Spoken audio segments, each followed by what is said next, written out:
Olá pessoal, tudo bem?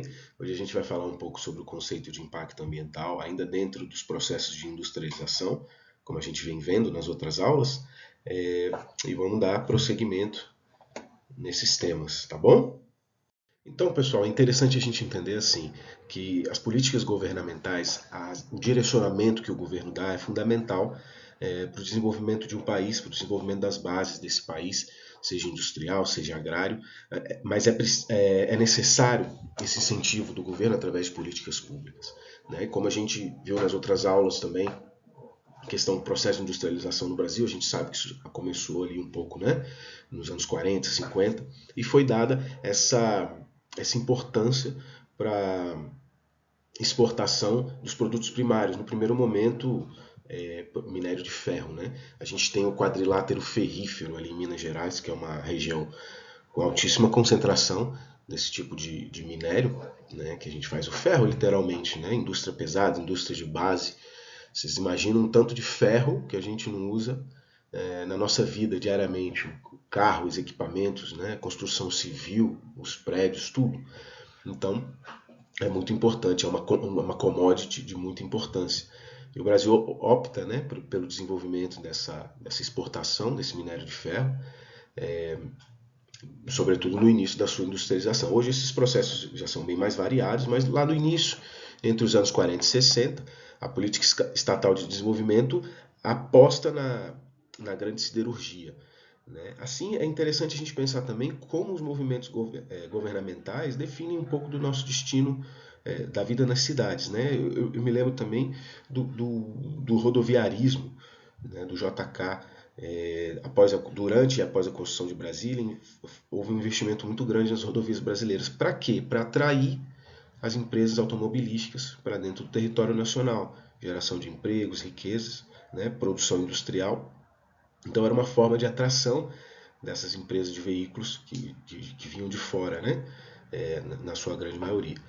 O Brasil também não tem uma tradição na produção de veículos. Né? Nós tivemos o Gurgel, foi um empresário que produzia veículos no Brasil, mas também a empresa faliu, não foi muito para frente. É difícil competir internacionalmente com indústrias já consolidadas. Né? Enquanto a gente estava aqui nessa época, 1940 e 60, investindo na indústria de base para exportação de minério de ferro, para a produção ainda do ferro, você já tinha empresas produzindo carro nos Estados Unidos, por exemplo, né? De vento em polpa. Então, a gente começa também, o nosso processo de industrialização é um pouco atrasado com relação aos países mais ricos, mais desenvolvidos, sobretudo a Europa, que financiou, a gente pode dizer assim, a grosso modo, financiou a sua industrialização, o seu processo de desenvolvimento com a riqueza das colônias, sobretudo, né? com essa exploração comercial. Tá? Então, pessoal, a gente também é importante gravar dois nomes aqui. Né? A Companhia Siderúrgica Nacional, que foi uma estatal criada para o desenvolvimento dessa área, né, da siderurgia, e a Companhia Vale do Rio Doce. Né? A Companhia Vale do Rio Doce existe até hoje, hoje o nome dela é Vale. Né? Então, elas ficam responsáveis por isso aqui no quadrilátero ferrífero, antes de expandir as suas atividades para inúmeras outras jazidas do país. Exatamente, isso se dá muito ali no início, no Sudeste, com o tempo, com o desenvolvimento das pesquisas no território, no subsolo, né, no território nacional, foram sendo descobertas jazidas de outros minérios, de outros tipos e outros locais. Né? O Brasil é um país geograficamente imenso, então as possibilidades desse tipo de prospecção são grandes também. Né? Lembro que há uns anos atrás, cerca de 15, 20 anos atrás, descobrimos também o pré-sal, que é uma jazida, né? Ainda que offshore, que eles chamam, ainda dentro do mar, né? É uma jazida de petróleo, de óleo bruto. Então é uma forma de explorar. Hoje o governo brasileiro explora isso também para o desenvolvimento, né, do petróleo nacional. Mas é isso, essa foi um pouco do início da industrialização no Brasil, voltada para esses produtos primários de mineração. Nessa época, no início do século XX.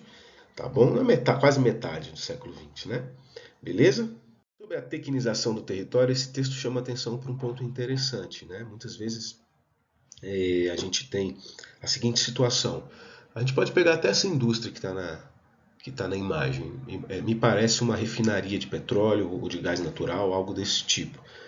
Posso estar errado, pode ser um outro tipo de indústria, mas vamos pegar essa indústria, né? Você tem um grupo empresarial, geralmente até grupos de outros países que vêm investir, né, no Brasil ou então em algum outro país, vai fazer aquela prospecção do minério, do petróleo, ou vai plantar em larga escala milho, soja, né, aqui no Brasil, vamos supor. Então essa grande empresa vem, estabelece a sua indústria. Para quê? Qual o objetivo da produção industrial? Visando, claro, o desenvolvimento energético de um país, de uma região, mas visando, sobretudo, o lucro. São grupos empresariais que buscam esse desenvolvimento do lucro para assim continuar investindo nessas áreas industriais e tudo. Então, eu tenho grandes empresas, estou tentando me lembrar alguma, mas acho melhor não usar nenhum exemplo. Eu tenho grandes empresas que vêm, se estabelecem, por exemplo, em países africanos, na Nigéria, né, uma mineradora vai lá para a Nigéria e estabelece lá. A maior parte do lucro daquela mineração vai para onde? Vai de volta para a empresa, para o seu país de origem. Né? A menor parte do lucro ele é socializado com a comunidade. Então, torna-se um processo filosófico complexo. Né? Será que eu tenho o direito, as empresas têm o direito de ir lá, explorarem economicamente determinados territórios, lucrarem financeiramente com isso e deixarem os impactos ambientais, a poluição, né, a diminuição da qualidade de vida, o barulho, dependendo da indústria, para aquela população onde foi implementado, no local onde foi implementado. Então, costuma-se dizer que essas grandes empresas, elas socializam as mazelas, as coisas ruins, os impactos gerados dessas indústrias, mas o lucro ele não é socializado, né? O lucro ele é individualizado, digamos assim, é da empresa. É por isso que há uma pressão muito grande hoje dos governos para que as empresas tenham ações de responsabilidade social, para que as empresas tomem atitudes cada vez mais pensando no impacto ambiental e social que vão deixar naqueles locais. É algo muito complexo isso, né? Dependendo da empresa, dependendo da situação, dependendo do país, do local onde essas indústrias vão ser instaladas, ou uma indústria agropecuária que seja, mas você pode desestabilizar e destruir uma sociedade, criar um processo de desestabilização naquele local. Perfeito, pessoal? Pessoal, é óbvio que essas modificações e alterações do espaço ao longo do tempo, com o desenvolvimento tecnológico industrial, tudo isso trouxe melhorias também para a nossa vida. Né? A gente tem um impacto ambiental, a gente tem todos os processos que se desenrolam a partir disso, né? Da industrialização, da vida na cidade, esses impactos crescendo, a produção do lixo. São muitas coisas para a gente analisar, são muitas variantes dentro dessa conta. Mas nós temos as possibilidades positivas que vêm disso, né? As ferramentas todas que nós temos hoje.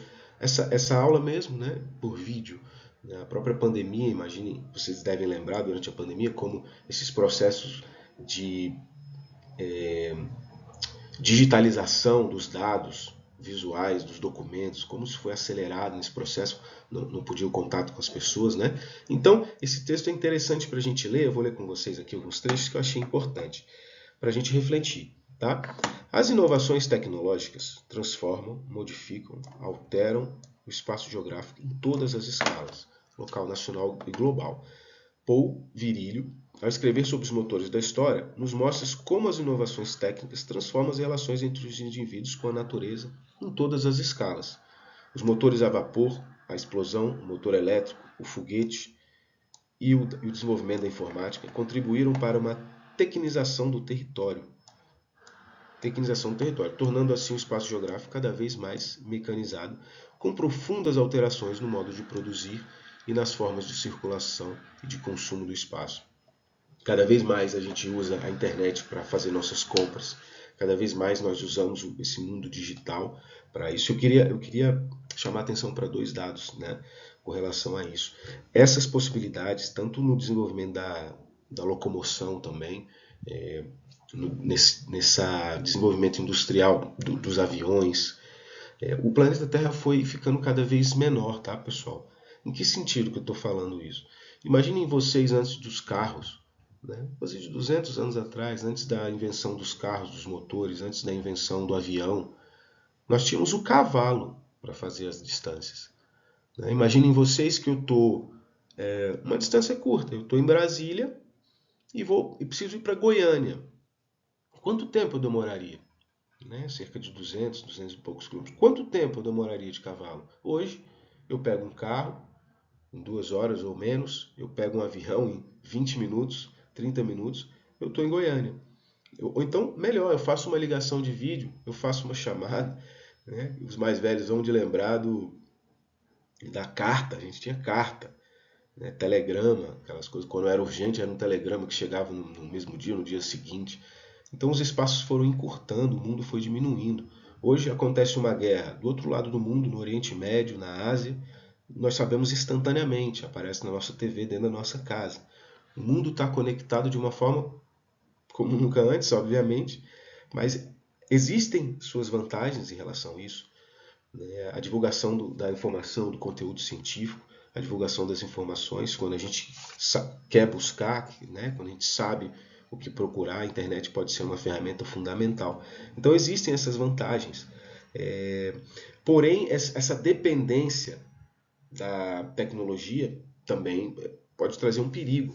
Tá? E eu fico uma dica aqui para vocês que eu quero que vocês pesquisem. Quem estiver assistindo essa aula, eu gostaria muito que pesquisasse sobre o GPS, o Global Position System, que é o sistema de GPS, e a sua importância para o mundo hoje.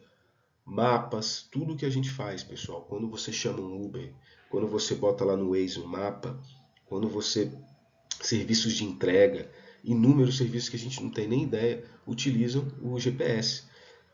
Se o GPS cair, a nossa sociedade pode entrar em um certo apagão. Os sistemas bancários no mundo hoje, tudo são conectados pelo GPS, né, que é uma rede de satélites que tem em volta do planeta Terra. Então, olha que ponto chegamos, né? O homem envia satélites, e satélites geoestacionários ficam em volta do planeta e a gente assim consegue desenvolver mecanismos de gestão do território, de melhoria de vida, de qualidade de vida, de acesso à informação, ao conhecimento daquele território. Então é um processo muito profundo, né? Atua na nossa cultura, transforma a nossa cultura, mas é importante saber a parte negativa desse processo e a formação desse processo de industrialização, de desenvolvimento tecnológico, e as suas partes positivas também, obviamente, né? O ser humano usa das ferramentas e da sua inteligência para desenvolver as coisas no mundo, tornar o mundo melhor, ainda que esse mundo melhor ainda seja excludente, né? Para uma pequena parcela detentor do dinheiro, digamos assim. Tá bom, pessoal? Na unidade 1, eu falei também sobre o geógrafo Milton Santos. Quem tiver interesse, dê uma pesquisada, brasileiro, um dos geógrafos mais importantes do mundo, foi professor de inúmeras universidades, tem um trabalho incrível, né? E contribuiu muito para o entendimento do território brasileiro, dessa formação nossa histórica e cultural. E ele chama esse período de meio técnico científico informacional, onde não tem muito como separar mais, né? Tem estudiosos que chamam esse período de antroposfera, né? Antropoceno, desculpem, o período do homem, do domínio do homem sobre o território, sobre as tecnologias. Nós estamos interferindo tanto sobre o planeta Terra que já não é mais possível diferenciar o destino do planeta Terra, né, com a ação humana, principalmente com o uso de tecnologias. Né? Essa relação passa a ser tão intrínseca que alguns autores o denominam de a era da tecnociência ou tecnosfera, ressaltando a inseparabilidade de ambas. Tá? É interessante pensar nesses termos também, pessoal. E aí a gente inevitavelmente cai na questão dos impactos socioambientais, né? Esses impactos dessa alteração exagerada, dessa interferência cada vez mais intensa sobre o planeta Terra, gera essa pressão, tanto social, né, uma pressão sobre os grupos humanos, sobre as populações estabelecidas, como ambiental também. Lembrando que nós, seres humanos, fazemos parte do planeta Terra, somos animais, que pensamos, né, inteligentemente, digamos assim. Então, esses impactos atingem o planeta Terra. Eu gostaria de lembrar com vocês, pessoal, da gente fazer um exercício interessante. Olhem ao seu redor, onde estiverem, e tentem ver algo que não vem da natureza. Tudo vem da natureza. Aquela porta atrás de mim é madeira. O concreto são rochas, né, retiradas da mineração, calcário, brita.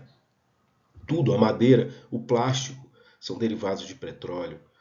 A roupa que nós usamos é de algodão, ou de linho, ou de cetim, ou de poliéster, que é feito de plástico, origem do petróleo. Tudo, a nossa vida, tudo que usamos, todos nossos recursos.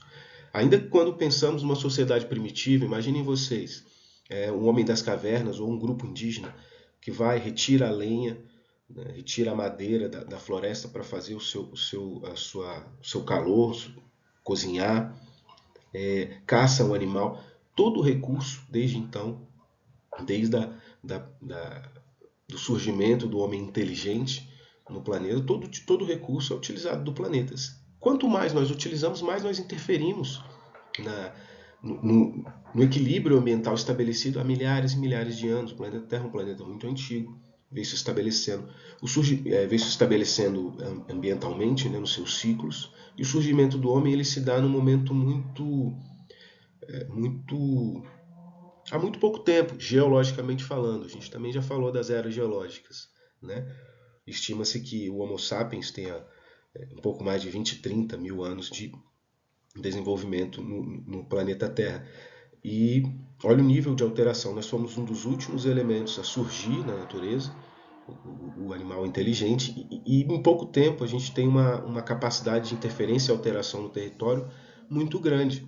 Esse é um problema que é real. As populações aumentam, as grandes cidades aumentam, a industrialização, os processos industriais, tecnológicos aumentam, se desenvolvem, e o planeta Terra está tendo que sustentar tudo isso, né? O conceito de impacto é uma interferência sobre o planeta Terra.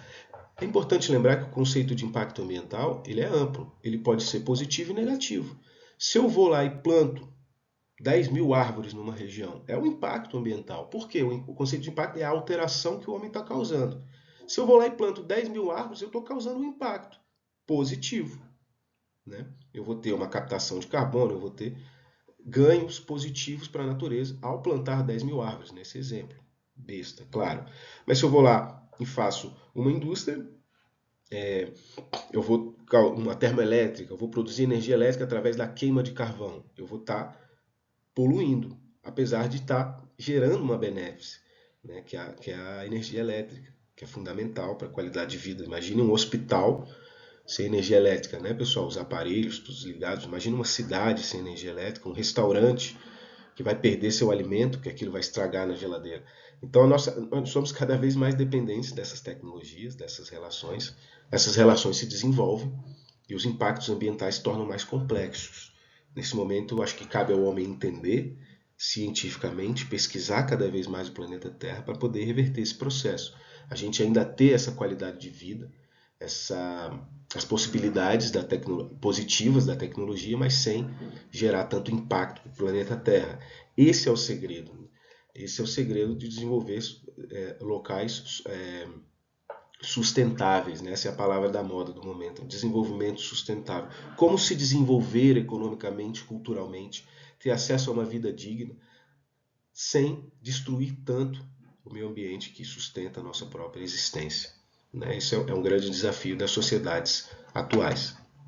Pessoal, agora um pouco do conceito de bacia hidrográfica, né? Como essa imagem que a gente pode ver na tela, são terrenos vertentes por cursos d'água que confluem, que convergem para um único ponto, para um único leito, né? Da forma como a gente vê na imagem. Geralmente, essas bacias hidrográficas podem ou não desaguar no mar. Tá? É interessante pensar, pessoal, que toda a água que cair nessa região, né, eu vou botar o vermelhinho aqui, toda a água que, através da chuva que cai nessa região, vai confluir por um único ponto, desaguando aqui nessa imagem onde representa o mar.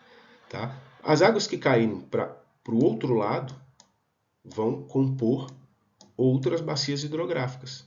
Uma bacia hidrográfica ela é uma unidade territorial muito importante quando a gente quer entender uma região ambientalmente falando. Agora, imaginem vocês, a título de curiosidade, o Brasil possui uma das maiores bacias hidrográficas do mundo, que é a Bacia Amazônica, né, que inclusive a sua área pega vários países, né, integra vários países, não só o Brasil. Né. Nós temos a Bacia Hidrográfica do Rio São Francisco também, que é uma das maiores do Brasil, importantíssima para o nosso desenvolvimento socioeconômico. Inúmeros grupos humanos dependem diretamente, né, do Rio São Francisco. Agora eu queria que vocês pensassem o seguinte: vocês imaginam, eu boto uma indústria aqui, uma indústria, seja ela qual for, uma indústria de cana, uma indústria de geração de energia, uma termoelétrica, ou esse rio é muito grande, eu construo aqui uma barragem, que aí eu vou e inundo essa área aqui, mais para cima do rio, uma barragem de inundação para produção de energia elétrica. Todo o homem vai interferindo no território, cada vez mais isso vai gerando esses impactos sobre essas bacias hidrográficas, né? E é uma unidade territorial de entendimento ambiental geralmente semelhante. É claro que se essa bacia hidrográfica for muito grande, pode até passar por vários biomas diferentes. Perfeito, pessoal? A importância da água nesses processos industriais.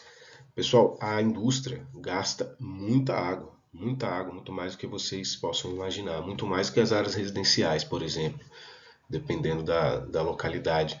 Muita água é utilizada na produção de ferro, minério, em todo tipo, indústria alimentar, se utiliza muita água, na produção da própria carne mesmo, para você manter todos aqueles animais vivos até o abate, muita água utilizada. Então, o recurso hídrico, ele é muito complicado, ele é problemático em todas as bacias hidrográficas. Quando analisamos, né, essa relação de industrialização, urbanização, ocupação do território pelo homem, quando analisamos esses impactos sobre a água. Perfeito? Nesse ponto, esse texto é interessante, eu vou ler com vocês. Os recursos hídricos são problemáticos em todas as bacias hidrográficas, pois o recurso água é rapidamente exaurido por empreendimentos que comprometem sua qualidade e quantidade, como o soterramento das nascentes, né? Muitas vezes as cidades vão crescendo, as áreas de utilização do homem vão crescendo e passam por cima dessas áreas de nascentes, que são áreas de reposição de água. Isso gera um impacto bem negativo, dependendo da região. Né? A derrubada das matas de galeria, das matas ciliares próximos aos rios. Essas matas têm uma função ecológica muito importante, diminuição da temperatura, fixação da água no solo através das raízes. Né? O cerrado tem o bioma cerrado tem muito essa função. A impermeabilização do solo, onde antes eu tinha uma área de floresta, uma área onde a chuva recebia essa chuva e o solo absorvia essa água, agora eu tenho concreto. Então eu impermeabilizo, eu impeço que essa água seja absorvida pelo solo. Vocês já viram com certeza as grandes enchentes nas cidades brasileiras e em outros países. Em São Paulo, quase todo ano nós temos umas grandes enchentes na época de chuva. Rio de Janeiro, a mesma coisa. Por que isso? Quando antes você tinha um sistema mais equilibrado, não se percebia tanta destruição da superfície dos solos. Então você tem o quê? Um processo de permeabilização, onde antes tinha floresta, tinha mata, eu tenho agora casa, asfalto, comércios, eu tenho atividades humanas nessa região, então a água que antes escorria, ela vai correr superficialmente, gerando enchentes, enxurradas, uma série de problemas que as cidades brasileiras vivem hoje. É muito comum, é muito palpável isso na vida do brasileiro, né? A questão das enchentes. Muito por conta da impermeabilização do solo, alteração do escoamento das águas pluviais, alteração do escoamento das águas da chuva, né, das águas subterrâneas. O homem interfere de forma intensa, a perfuração de poços, né, tanto residencial quanto para atividade industrial. Então, a água, o recurso hídrico, é um dos recursos mais impactados por esse desenvolvimento técnico, científico, industrial do ser humano hoje. Tá bom? Pessoal, o uso e ocupação do solo surge como uma ferramenta de análise do território e do desenvolvimento da vida socioeconômica, cultural, do desenvolvimento das cidades. É uma ferramenta, geralmente ela é analisada por imagens de satélite. Nós temos no mundo hoje centenas de satélites geoestacionários, eles ficam numa área do planeta onde eles não se afastam, não fogem para o universo, mas também não caem no planeta. Volta e meia um satélite ou outro acaba caindo, mas a ideia é que eles fiquem numa área em que eles são atraídos pela gravidade da Terra e ficam circulando em volta do planeta. Esse local chama-se órbita geoestacionária. Lá que ficam também a estação espacial dos astronautas, os russos, os americanos, os chineses. Então, nessa região do planeta, eles colocam inúmeros satélites. Esses satélites têm a capacidade cada vez mais profunda da análise do território.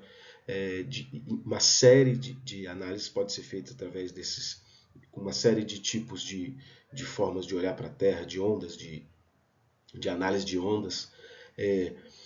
A gente pode observar hoje, através dos satélites, questões ligadas à composição do subsolo, questões de bioma.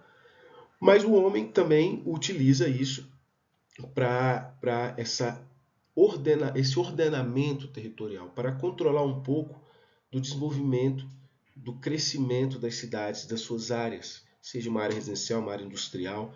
Qual vai ser o destino desses locais? De que forma eu vou interagir sobre o território, melhorando sempre a qualidade de vida da população e impactando menos. Então, o uso e ocupação do solo é o conjunto das atividades e processos individuais ou coletivos de toda a nossa sociedade. E através das imagens de satélite, a gente pode ter uma noção mais global, mais ampla sobre isso. Tá? Eu gostaria de ler esse pequeno trecho com vocês, que eu acho que define bem essa questão do que vem a ser o uso e ocupação do solo enquanto análise. Quando o governo gestor, seja ele um governo do município, um governo do país, do estado, às vezes um conselho gestor de bacia hidrográfica precisa daquelas imagens de satélite da bacia hidrográfica para saber quais as atividades estão sendo desenvolvidas ali, para poder planejar um futuro menos poluente, menos impactante para aquela área que está sendo analisada. Então, quando o governo, quando o responsável gestor planeja a ocupação de um território urbano ou rural, define em formato de lei ou lei complementar os espaços destinados para cada área da cidade, levando em conta a infraestrutura já estabelecida ao longo do tempo, o que a cidade era, como ela já se apresenta, as restrições de natureza ambiental, a paisagem, a cultura local e as especificidades da área em análise. A paisagem é fundamental. Você tem numa região de montanha, aquelas montanhas mais altas do mundo, você não tem tanta população ali. Então, a paisagem ela é muito definitiva também no estabelecimento desses grupos humanos. A cultura local e as especificidades da área em análise. Para assim, então, a partir desses dados espaciais de satélite, poder ordenar de uma forma mais justa, de uma forma menos impactante, esses espaços. A gente vai falar um pouco mais disso ainda. O uso do solo, então, é uma combinação de um tipo de uso, de uma atividade que é desenvolvida, e de um tipo de assentamento, das edificações e qual o objetivo final dessas edificações. É uma área residencial? É uma área comercial? É uma área rural? É uma área industrial?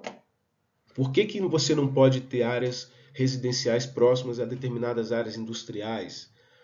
É necessário pensar nesses destinos, porque senão a gente vai ter situações, podem haver situações de conflito, como a gente vê em grande parte das cidades do mundo hoje. Essa imagem é interessante porque ela é uma análise de uso do solo real, tá, pessoal? O próprio satélite entende, através das ondas emanadas pelaquela imagem, o que é concreto, o que é habitação urbana, o que é área de mata aberta, floresta, campo aberto, onde eu tenho solo exposto, tudo isso fica muito claro. Zonas de água, locais de rio, zonas de alagamento. Então eu tenho como analisar de forma ampla o desenvolvimento da habitação humana sobre o território, como isso está se dando. E a partir disso desenvolver políticas públicas, leis de zoneamento, o plano diretor de ordenamento territorial, PDOT, que as cidades com mais de 20 mil habitantes são obrigadas no Brasil hoje a fazerem o seu PDOT, né, que a gente chama, que é nada mais do que ordenar, gerir, pensar no futuro. Como essa cidade vai estar daqui a 10, 20, 30, 50 anos? É preciso gerir o território, pensar de forma inteligente para trazer as benefícios para a sociedade desse processo de ocupação do território sem impactar ou impactando o mínimo possível o meio ambiente. Tá? Então, pessoal, esse texto é interessante também. O uso do solo assim admite uma variedade tão grande quanto as atividades da própria sociedade. Então eu posso criar classes de uso do solo, como a gente vê na legenda aqui, pessoal. Ó, aqui eu tenho a legenda dessa imagem do meu lado direito na tela. Né? Então eu tenho um círculo vermelho em volta da área de estudo. Então eu tenho minha área de estudo aqui, delimitada por essa linha vermelha. Dentro da minha área de estudo eu tenho classes definidas, classes de uso e ocupação do solo definidas como áreas de bosque, que são essas áreas verdes, verde mais escuro, como a gente pode ver aqui, ó, tem bastante bosque aqui nessa região. Né? Essa parte mais ao sul da imagem a gente tem a presença de menos bosques. Tá? Então eu tenho campo aberto, que é meio esse laranjado, amarelo, forte. Eu tenho bastante área de campo aberto aqui, significa que são áreas desmatadas, que são áreas já bem impactadas pela atividade humana. Aqui eu tenho em cinza área impermeabilizada. Lembra que a gente falou sobre isso? A impermeabilização do solo? Área impermeabilizada significa o quê? O cinza é concreto. Tudo que eu vejo em cinza nessa imagem é ou edificação ou rodovia, tudo que emana de atividades construtivas humanas, tá?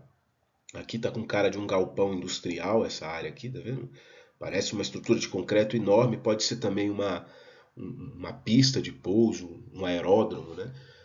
Coisas desse tipo.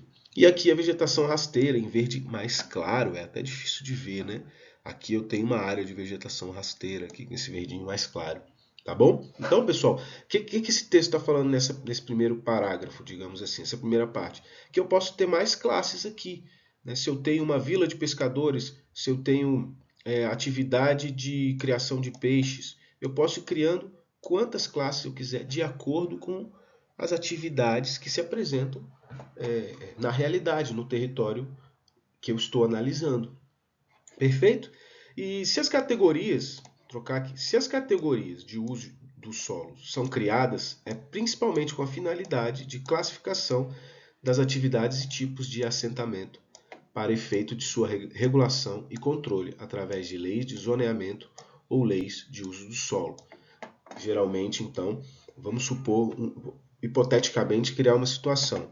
Eu tenho aqui uma área industrial crescendo nessa região, aqui mais ao sul da imagem. Então, eu vou criar uma zona de exclusão ao redor dessa área, onde eu não posso ter zonas residenciais. Para quê? Para que as pessoas que possam vir a morar nessa área não sejam impactadas pela poluição, pelo barulho, por tudo que acontece nessa zona industrial aqui. E eu posso planejar o destino da cidade. Eu tenho uma área, por exemplo, numa região ali do município que está sendo pouco desenvolvida. Você tem está sendo pouco habitada, mas é uma área que possibilita, ela não tem indústria, não tem nada em volta, então ela possibilita a habitação humana. Eu vou criar, pensar nos mecanismos de desenvolvimento dos bairros residenciais para o futuro, para que a minha cidade cresça nessa direção, longe das áreas industriais, por exemplo.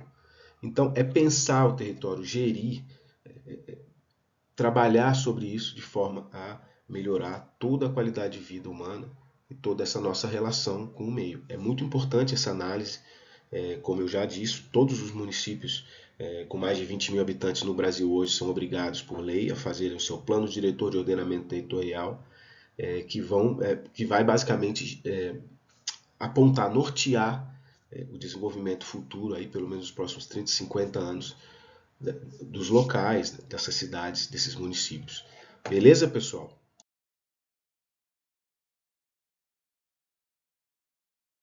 É importante lembrar que essa lei, essas leis de ordenamento territorial no Brasil, essa gestão do destino, do desenvolvimento das cidades, do que será, né, para que serão destinadas determinadas áreas da cidade, daquele local que vem se desenvolvendo. Né? Lembrando que o Brasil hoje no último censo de 2022, que foi feito com atraso por conta da pandemia, o Brasil, sua população cresce acelerado, se não me engano, 6,5% de crescimento da população brasileira desde o último censo. Então, é preciso pensar, né? Essas pessoas estão habitando as áreas, como vamos direcionar para no futuro termos uma melhor qualidade de vida nessas populações. Então, essas leis de uso do solo, pessoal, elas são mecanismos, talvez os mecanismos modernos mais importantes da intervenção do Estado, da intervenção do governo, das atividades governamentais, das políticas públicas, dos projetos de leis, para a organização desse espaço, do planejamento, sobretudo do planejamento urbano. Pensando que, por lei, as cidades com menos de 20 mil habitantes não precisam ter um ordenamento territorial, então você tem uma maior facilidade ainda com aqueles grupos de população menor em direcionar o território. Quando esses municípios, essas localidades começam a crescer demais, né, é necessário esse controle e essa destinação específica. Vocês imaginem o município de São Paulo, por exemplo, a quantidade de atividades econômicas, de pessoas, a complexidade territorial desses locais, dessas grandes cidades. É preciso pensar muito bem, com inúmeros especialistas, com inúmeros tipos de análise, para poder pensar de que forma, a forma mais saudável ambientalmente, economicamente, socialmente, para o desenvolvimento disso. Né? Então, esses mecanismos de pensar o território são muito importantes hoje, mas ainda que muito pouco valorizados dentro da nossa sociedade. Isso é fundamental para um futuro mais equilibrado, mais ambientalmente saudável, né? Onde as sociedades entendam o seu papel em determinadas regiões. É muito importante esse tipo de análise, tá, pessoal? Um pouco dessa construção de Brasília, né? É interessante a gente pensar que Brasília foi projetada para 500 mil habitantes. Eu lembro quando eu era mais jovem, quando Brasília vieram um monte de reportagens na TV, né? Bom, Brasília atinge a marca de 1 milhão de habitantes, né? O Distrito Federal, aquela coisa, e hoje nós já temos mais de 3 milhões, bobear, essa população é até maior. Né? Então, assim, Brasília foi um processo um pouco diferente, por ser uma cidade planejada, ela já nasceu setorizada. Vocês que residem em Brasília vão lembrar disso, vão perceber esse fator.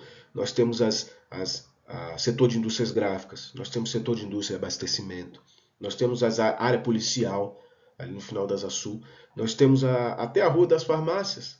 Né? Então temos áreas destinadas estritamente à residência, áreas destinadas ao comércio.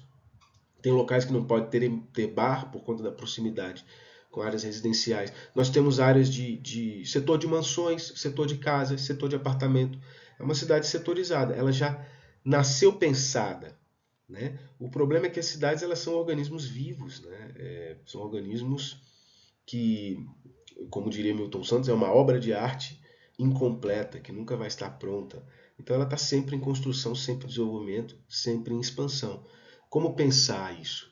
Né? De que forma a gente vai gerir esse território? Brasília é um caso bem interessante por ser uma cidade planejada. A gente pode perceber características do planejamento, mas nós hoje podemos perceber também características do desenvolvimento orgânico e humano, né, dentro desse processo do desenvolvimento do Distrito Federal. Apesar de ser planejada, Brasília cresceu demais de forma desordenada, sobretudo ao seu redor, nas áreas periféricas, nos entornos. Essa grande massa populacional foi se estabelecendo, buscando, lembre das aulas da industrialização, da urbanização, buscando essas riquezas advindas dos centros, né, dos grandes centros de riqueza, dos grandes centros comerciais, empresariais.